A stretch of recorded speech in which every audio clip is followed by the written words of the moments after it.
Good morning. Hey, this is Barry. Barry, this is Congressman Barry Loudermilk. Sir, I appreciate you taking the time to appear on our show this morning. Hey, my pleasure. Everybody. Good morning, Congressman. Good morning. And I'm going to turn you over to Melissa Haneke right now. Go ahead, Melissa. All right, so there's a couple issues that have been raised during this campaign season that I thought the people might want to know about.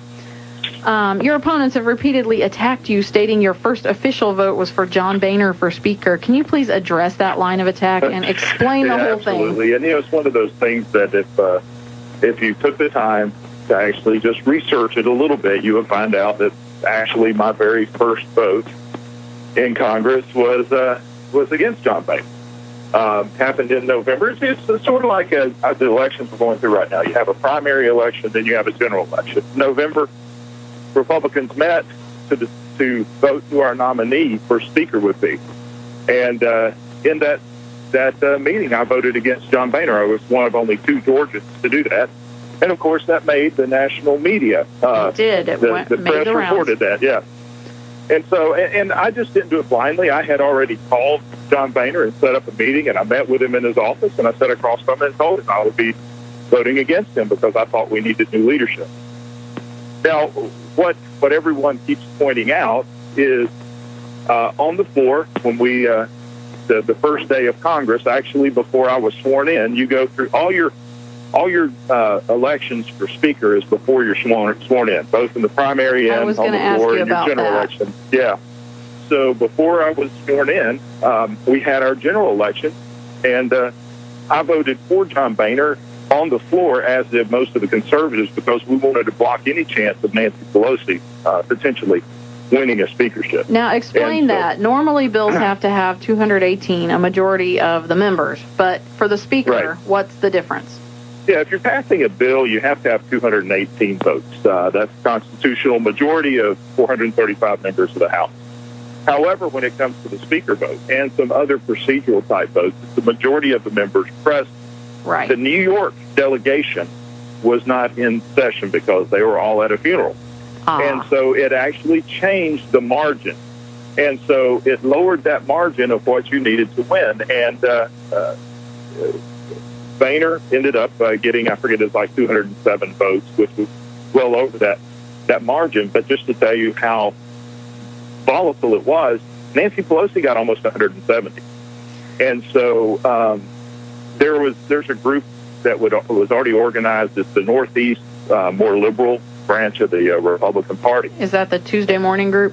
That's the Tuesday morning group. And Trey Gowdy and some other conservatives had found out that if we went to a second ballot, there was a good chance they may even form an alliance with Nancy Pelosi because they were mad at John Boehner because of him, the catering he did do to the conservative caucus at the time. So we all felt it would be better. Let's vote for John Boehner to block any chance of Nancy Pelosi being Speaker, and then we go from there. And as a result, we formed the House Freedom Caucus. I was one of the original founding members. Mm-hmm. And as a result, we kept pressure on until we actually removed John Boehner from office. Now, now we have a new Speaker. The purpose of the Freedom Caucus, you told me this the other day, and I found it very interesting. What were the two things? You were going to force Boehner to the right?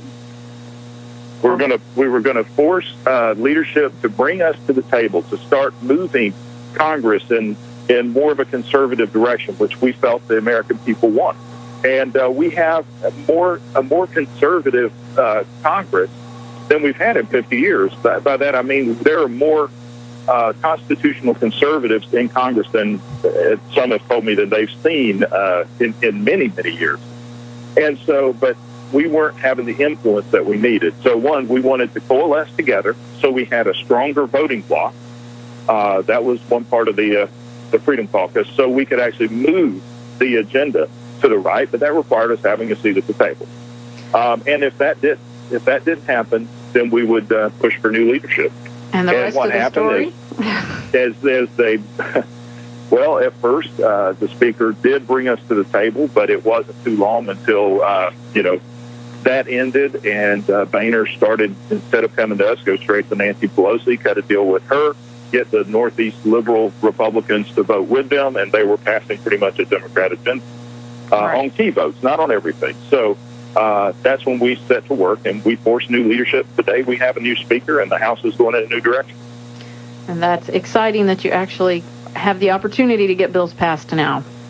It is. Since we've made that change, I've passed 3 bills out of the House, which there are people that have been there for 12, 14 years haven't passed a single bill. And it's because I can be a congressman now. I can, the way we've restructured the House is instead of one person making every decision and it being a top-down process, it's a bottom-up, to where if you have an idea, you put that onto paper in the form of a bill, you want to work it through committee. If you can pass it through your subcommittee and committee, then it'll be brought to the floor. Now, you have to work it. It's not going to be guaranteed that it's going to pass. And one of the other things is we tended not to bring bills to the floor unless we were sure they're going to pass. We're not necessarily doing that anymore. I believe in America, not only do you have the right to succeed, you have the right to fail. Exactly. All right. So, another issue we should probably touch on because it's important. Your opponents have also repeatedly attacked you for voting in favor of the end-of-the-year spending bill. That would be the omnibus, which they claim fully funded Planned Parenthood. Can you please address the issue of Planned Parenthood spending?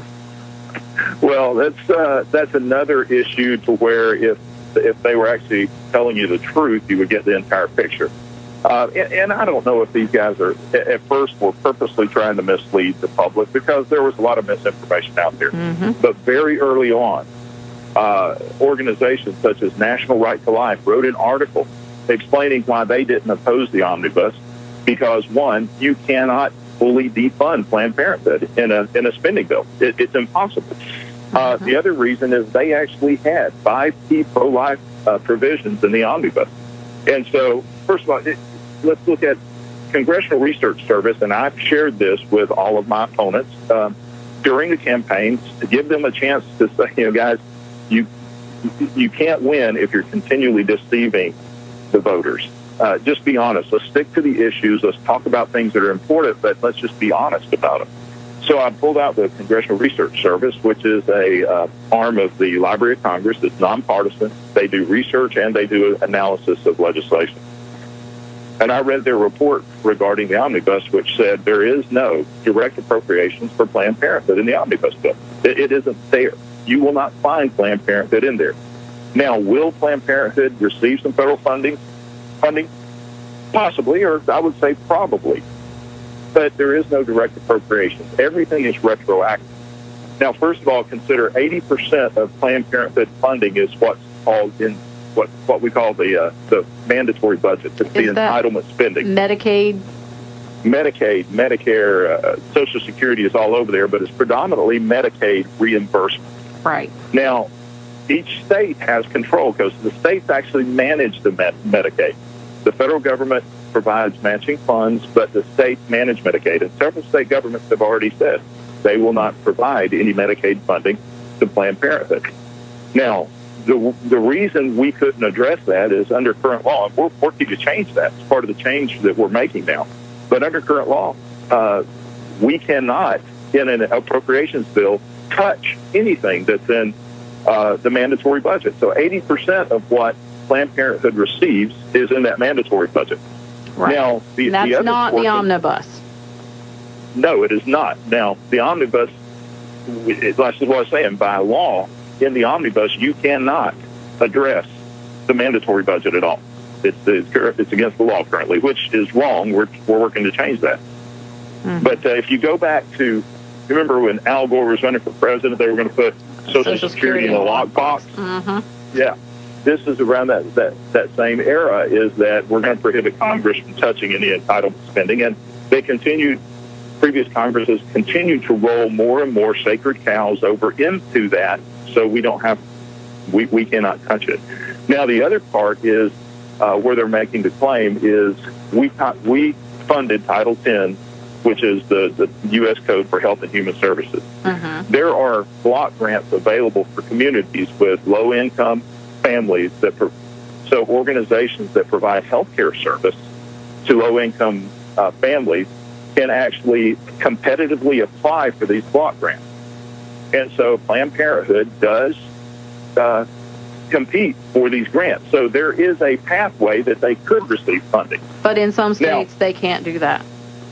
I'm sorry? In some states, they can't do that because the states have already said they're not going to allow that with Medicaid. So, these are separate from Medicaid. These are just direct grants. Oh, direct grants.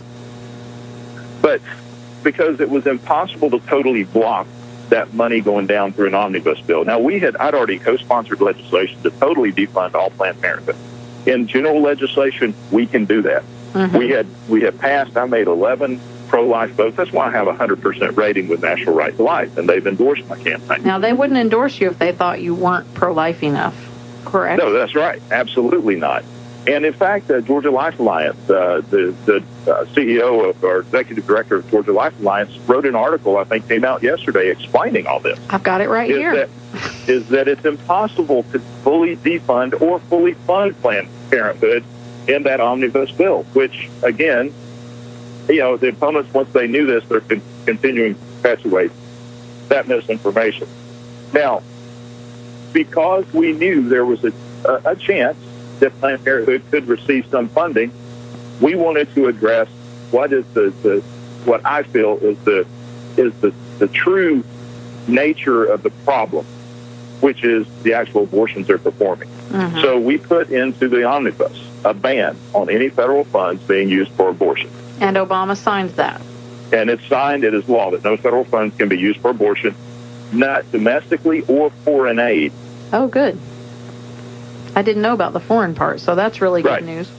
And there were 4 other key pro-life provisions in there dealing with stem cell research, that you cannot use live embryos, several things that the National Right to Life has been some core issues for them, and that's why they were not opposed to the omnibus, and they wrote the article saying, the claims that you fully funded Planned Parenthood are false. Well, sometimes you have to take the good with the bad and weigh out which is better, to move forward. Look, there's no bills in Washington, D.C. as simple as, I like puppies. Right. Because we have a very diverse country, because Congress is a reflection of of the country and the diversity we have. Even in the Republican Party, you have a diverse. Even in the Republican Party, we have very diverse ideas. Every bill is going to be packed with good and bad. Now, one of the problems we have here, and part of the restructuring that we're doing through the Article 1 project, as well as the restructuring our rules and procedures back to what the founders intended, is a single subject matter provision. Mia Love of Utah and I have co-sponsored legislation that requires a single subject matter. In other words, we did this in the state legislature, but it was a constitutional requirement that said if it's an appropriations bill, all you can do is appropriate. Up here, you could have a transportation bill, and then it will deal with guns, it will deal with abortion, it'll deal with health care. That's how you wind up in a bad situation trying to decide what to vote for. Exactly. And you also have the situation with an appropriations bill, like the defense spending bill, which is so incredibly important, is it'll get packed with all kind of garbage, which we're going to have to deal with in the next 2 weeks. So that's why it's important that we focus on just having a single subject matter. So you're only dealing with one issue. And there was something else with the omnibus that people have missed, besides the water issue. We successfully stopped Alabama taking a significant amount of our water. But there was another issue, is that we stopped the next round of cuts to our military that Obama was planning. We actually increased our military funding, which is so critical right now. In fact, I talked to our friends at Lockheed. We have a plant in Marietta in the district, and I asked them, what would be the impact if we had not passed the omnibus bill? And they told me it would have probably cost up to as many as 5,000 jobs, because there was an order in omnibus for some military hardware that Lockheed is producing that is desperately needed right now by all branches of service. We had C-130Js and F-35s. That we have the smallest Air Force since the Air Force was founded in 1948. That's pretty scary. And so, the easy vote for me absolutely would be to vote no, go back home, tout that I stood firm, and I stood on these the values that we're not going to do anything. We're going to just block everything. But I had to make a tough vote for my district to protect the rights of our water to protect the federal government from infringing and taking water from Georgians, to protect Georgians, to make sure our military is fully funded. This is where it gets to be tough.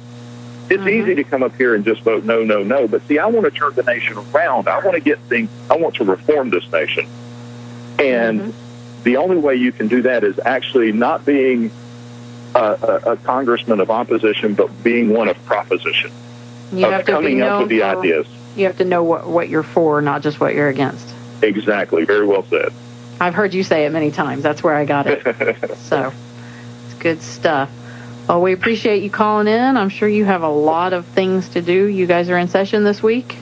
Yes, we are. I flew back up yesterday. We're in session. I've got a full day of meetings. Leadership wants to meet with me about the budget. And that's one of the things is you'll also hear that we haven't passed the budget, which is true. But you're working on it. But the reason we haven't is we're actually negotiating this time, which hasn't happened in a long time. Previously, Boehner would just decide what he wanted, negotiate it with McConnell and Pelosi, and then they would pass it. But this time, we have a seat at the table. And last week, leadership contacted me, and they said they wanted to specifically talk to me about it because I'm bringing the conservative voice to the table. And so we're going to be meeting about that this week. And then head back home again. And vote May 24th. I would very much appreciate every vote. And we can turn this nation around. We really can. I can see a light coming over the horizon. I think it's the sun. As Benjamin Franklin stated after the Constitutional Convention, the chair that George Washington sat in had the image of half of a sun over the horizon. And after they passed the Constitution, he said, the whole time we've been here, I've been pondering, is that a rising or a setting sun? He said, I believe it's a rising sun. And I think we have a rising sun. Just by the progress that we've made in reforming the House, challenging the status quo, getting us back to what the Founding Fathers intended, it's not going to be easy. In fact, it's going to be hard. But I do believe that we can, as Americans, if there's any nation on the face of the earth that can overcome these problems, it's America. I still believe in American exceptionalism. I still believe in the will and the freedom of the American people. And I'm optimistic that we're going to go through some tough times. We're going to go through some bumps. And we're going to have to make some sacrifices. But we can reduce this debt. We can get our economy going. We can secure our nation. We can stop terrorism. And we can, once again, get back to a nation that's free, safe, and full of opportunity. Well, thank you very much, and go do the work of the district. Thank you, Congressman. All right. Thank you. All right. Bye.